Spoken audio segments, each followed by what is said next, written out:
आप देख रहे हैं न्यूज नाउ 24/7। ताज़ा खबरों के लिए हमारे साथ बने रहें। क्या अंकिता भंडारी को इंसाफ मिलने की उम्मीद अब खत्म की जा रही है? क्या सीबीआई जांच के नाम पर जनता की आंखों में धूल झोंकी जा रही है? उत्तराखंड के दिग्गज नेता गणेश गोदियाल ने इस केस में जो खुलासे किए हैं उसने सरकार की नीयत पर गंभीर सवाल खड़े कर दिए हैं। गोदियाल का सीधा आरोप है, एफआईआर में हेरफेर की गई है ताकि उस वीआईपी को बचाया जा सके। दोस्तों, अंकिता भंडारी केस में सालों से जिस वीआईपी के नाम पर रहस्य बना हुआ है, अब उस पर राजनीति और भी गर्मा गई है। गणेश गोदियाल का कहना है कि सरकार ने सीबीआई जांच की सिफारिश तो की, लेकिन उसकी शर्तें इस तरह बनाई हैं कि असली गुनहगार तक कभी पहुंचा ही न जा सके। विपक्ष का आरोप है कि जांच का दायरा जानबूझकर छोटा रखा गया है। कांग्रेस और गणेश गोदियाल अब सीधे तौर पर सुप्रीम कोर्ट या हाईकोर्ट के जज की निगरानी में जांच की मांग कर रहे हैं। उनका कहना है कि बिना न्यायिक देखरेख के सीबीआई भी उसी रास्ते पर चलेगी जो सरकार चाहती है। पूरे राज्य में इस मुद्दे को लेकर फिर से उबाल आ गया है। क्या आपको भी लगता है कि अंकिता भंडारी केस में उस वीआईपी का नाम सामने आने से रोका जा रहा है? क्या गणेश गोदियाल के इन आरोपों में दम है?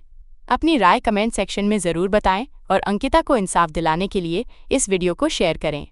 आगे की हर अपडेट के लिए चैनल को सब्सक्राइब करना न भूलें। प्रेस के सभी साथियों का, सभी चैनलों का, अखबारों का और जो भी डिजिटल माध्यम से प्रेस का काम कर रहे हैं, रिपोर्टिंग का काम कर रहे हैं, मीडिया का काम कर रहे हैं, उन सभी का इस हेतु बहुत बहुत आभार और धन्यवाद कि पिछली बार जब मैंने अंकिता भंडारी हत्याकांड में एक प्रेस वार्ता इंदिरा भवन से की थी तो उसको व्यापक आप लोगों ने कवरेज दी। इस हेतु आपका बहुत बहुत धन्यवाद। आपका ये सहयोग निश्चित रूप में एक पीड़ित परिवार को, एक पीड़ित को न्याय दिलाने में सहयोग प्रदान करेगा, मेरा ऐसा विश्वास है। आज की प्रेस वार्ता इसी कड़ी में मैं आगे उसी विषय पर आप लोगों से मुखातिब हो रहा हूं। आप सब लोग इस बात को जानते हैं, मैंने पिछली बार कहा कि कैसे पहाड़ से एक लड़की सुनहरे सपनों के साथ नीचे नगरों की ओर आई और किस प्रकार से सत्ता में बैठे हुए लोगों ने उसकी भावनाओं के साथ खेलकर उसकी जीवन लीला समाप्त कर दी। अंकिता भंडारी प्रकरण की मैं बात कर रहा हूं। और साथियों, आपको याद है कि यहां से उस प्रेस वार्ता के बाद और आपने जो सहयोग दिया, उस सहयोग के बाद उत्तराखंड के मुख्यमंत्री बैकफुट पर आए और उत्तराखंड के मुख्यमंत्री ने एक ऐलान किया कि अंकिता भंडारी प्रकरण की वो दोबारा जांच कर सकते हैं, बशर्ते अंकिता भंडारी के माता पिता इस पर अपनी राय दें। और उन्होंने स्वयं के लिए कहा कि मैं अंकिता भंडारी के माता पिता को जाकर मिलूंगा और उनसे पूछूंगा कि वो क्या चाहते हैं।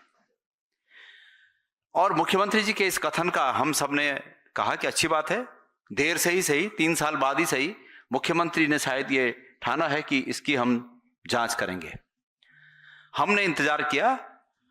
उसके दूसरे दिन हमें पता चला कि जिस दिन मुख्यमंत्री जी ने ऐलान किया उसके दूसरे दिन हम ये उम्मीद कर रहे थे कि मुख्यमंत्री जी पौड़ी जाकर, उत्तराखंड के मुख्यमंत्री जी पौड़ी जाकर और अंकिता के माता पिता को मिलेंगे।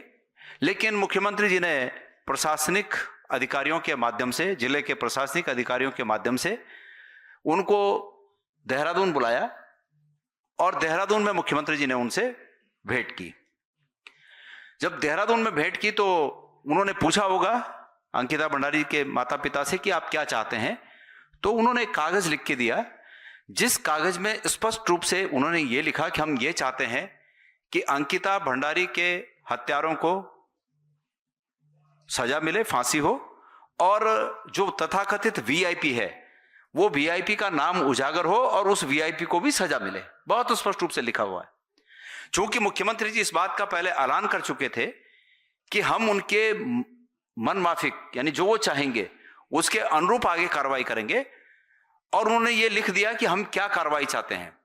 उन्होंने ये सब लिखा कि हम दोषियों को दंड और वीआईपी के नाम को उजागर कर उसको भी दंड, और ये पूरी जांच सीबीआई के माध्यम से कोई सिटिंग जज महोदय के देखरेख में हो, ये स्पष्ट रूप से उन्होंने कहा। मुख्यमंत्री जी ने वो जो कागज था, उस कागज को पता नहीं कहां रखा। ये मुख्यमंत्री जी से पूछा जाना चाहिए कि उनके प्रार्थना पत्र को मुख्यमंत्री जी ने क्या, कहां रखा, क्या रखा। लेकिन उसके बाद मुख्यमंत्री जी ने यह ऐलान किया कि हम इसकी सीबीआई जांच करेंगे।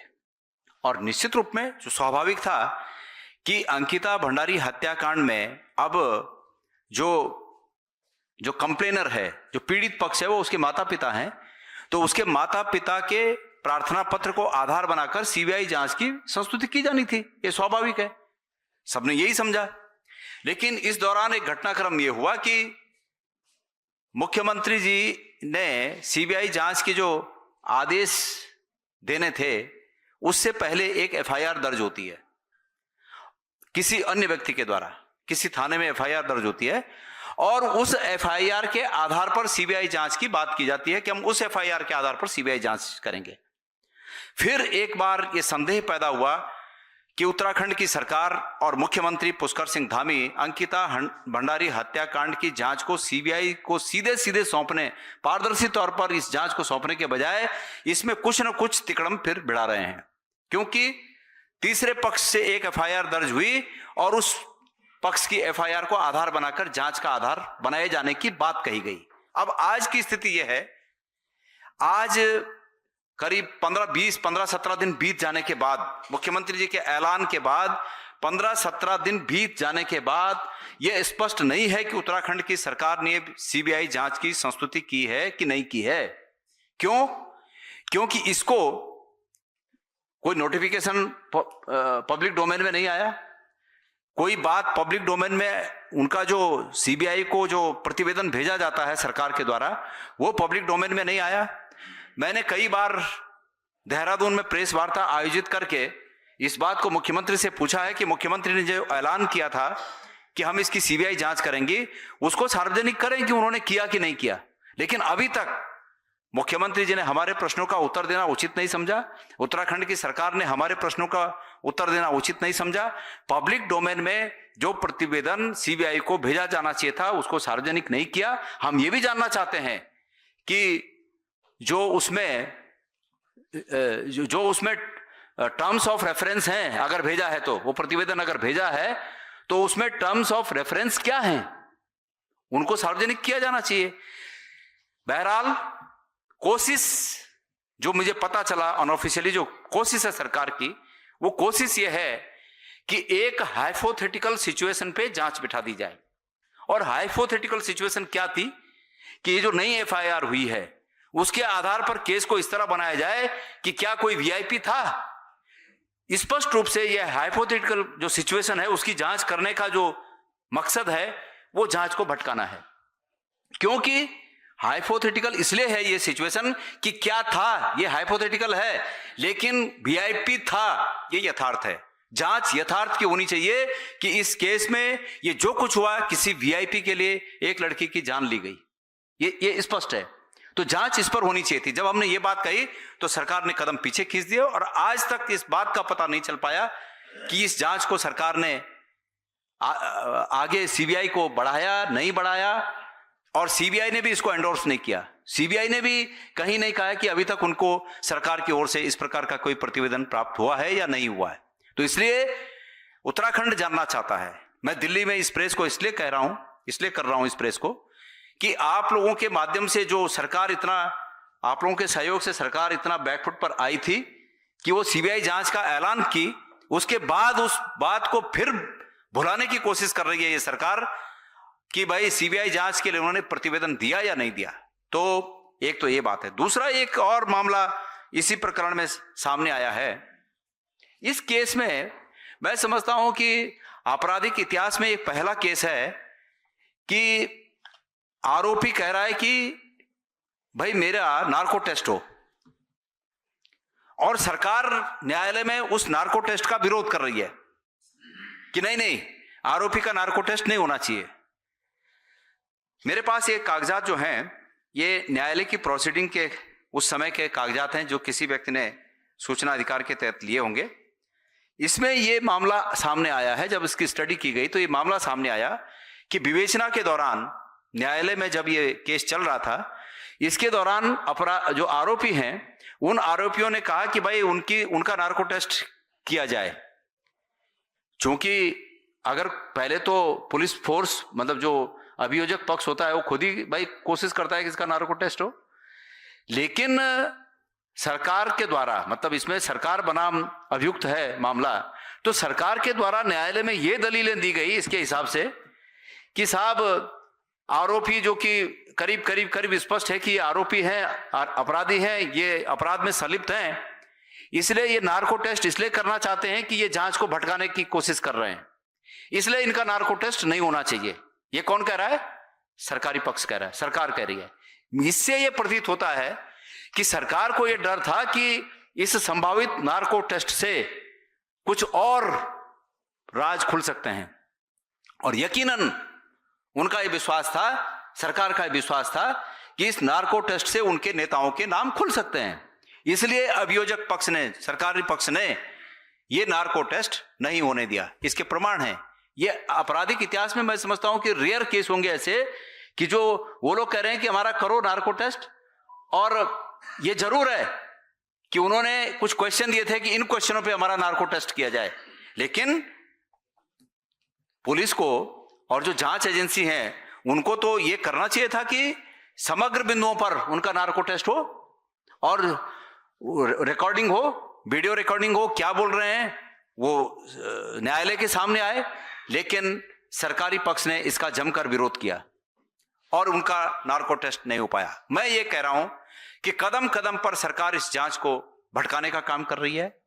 अफसोस की बात है कि मुख्यमंत्री के ऐलान के बाद भी आज तक सीबीआई जांच का जो सच है कि भाई उसको सीबीआई जांच का सच मतलब जांच के लिए अभी प्रत्यावेदन दिया गया या नहीं दिया गया, यह भी अभी तक स्पष्ट नहीं है। इसलिए मैं चाहता हूं कि दिल्ली में आकर, मैं प्रेस वार्ता इसलिए कर रहा हूं कि दिल्ली से चलकर भारत के गृह मंत्री अभी 2 दिन हरिद्वार रहकर आए, लेकिन अफसोस की बात है कि गृह मंत्री जी ने उत्तराखंड की इस चिंता के प्रति बिल्कुल संवेदनशीलता नहीं दिखाई, और जिस संवेदनहीनता को दिखाकर वो वापस आ गए। मैं इसलिए दिल्ली चलकर आया हूं कि शायद वो उत्तराखंड की आवाज उत्तराखंड में रहकर भले न सुन पाए हों, लेकिन दिल्ली से आप लोगों के माध्यम से उत्तराखंड की आवाज सुने और इसमें सीबीआई को कहें कि भाई आपके पास अगर प्रत्यावेदन आया है तो उस प्रत्यावेदन को आप उसके अनुसार कार्रवाई करें, और उस प्रत्यावेदन में जो जांच के बिंदु हैं वो क्या क्या हैं उसको भी सार्वजनिक किया जाए। एक और मांग मैं करता हूं कि इस केस में जो एसआईटी की हेड पुलिस अधिकारी थी, मैंने सुना वो पुलिस अधिकारी सीबीआई में डायरेक्टर हैं या किसी बड़े पद पर हैं, तो इसलिए यह भी उचित नहीं है कि जब तक अगर सीबीआई इस जांच को करे तो वो पुलिस अधिकारी उस जोन में भी, जिस जोन के अंतर्गत ये जांच हो रही है उस जोन में रहें। इससे भी उस जोन से उनको हटाया जाना चाहिए, मैं ऐसी मांग करता हूं।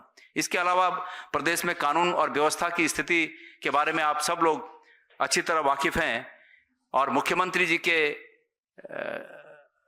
कारनामे आप सब जानते हैं, सरकार के कारनामे आप सब जानते हैं कि उधम सिंह नगर में एक किसान ने आत्महत्या की और खुलेआम पुलिस के बड़े अधिकारियों के नाम, छोटे अधिकारियों के नाम, कार्मिकों के नाम खुलेआम कहे, और ये कहा क्षुब्ध होकर, दुखी होकर, जीवन के प्रति अभिलाषा को हार कर ये कहा कि हम मेरे और मेरे परिवार के अंगों को बेचकर जो पैसा हो वो पैसा पुलिस को बांट दिया जाए, क्योंकि इनको पैसे की बहुत बड़ी भूख हो गई है। और कितनी बेशर्मी से मुख्यमंत्री जी पुलिस के उस अधिकारी को, जो कि एसएसपी हैं उधम सिंह नगर जिले के, उनको बचाने में लगे हुए हैं। हमने पुलिस के मुखिया के पास जाकर ये शिकायत की कि भाई इनको तत्काल हटाया जाना चाहिए, सस्पेंड किया जाना चाहिए। एक मृतक ने मृत्यु से पहले नाम लेकर कहा है कि मेरी मृत्यु के पीछे ये कारण है। 70 जगह मेल किए, 70 अधिकारियों को, मुख्यमंत्री को, प्रत्येक को मेल किए, और उसके बावजूद मुख्यमंत्री का प्रेम उस अधिकारी के प्रति सर चढ़कर बोल रहा है कि सब कुछ होगा, लेकिन वो अधिकारी अपने जगह से नहीं हटेगा। आज तक नहीं हटाया। बेशर्मी की हद हो गई है। इसलिए मैं देश के प्रधानमंत्री जी से और गृह मंत्री जी से मांग करता हूं कि कृपया आपकी सरकार, जो आपकी पार्टी की सरकार जो उत्तराखंड में है वो डिफंग हो चुकी है, इसलिए उस डिफंग सरकार की तरफ नजर देखें और वहां के लोगों के साथ न्याय हो, इस उम्मीद से उस एसएसपी को भी तत्काल बर्खास्त किया जाए, उनके ऊपर भी एफआईआर दर्ज हो, क्योंकि एक व्यक्ति की मृत्यु से पहले ये स्टेटमेंट है कि इनकी वजह से मैं मर रहा हूं। आपको यह वीडियो पसंद आया हो तो इसे लाइक करें, हमारे चैनल को सब्सक्राइब करें।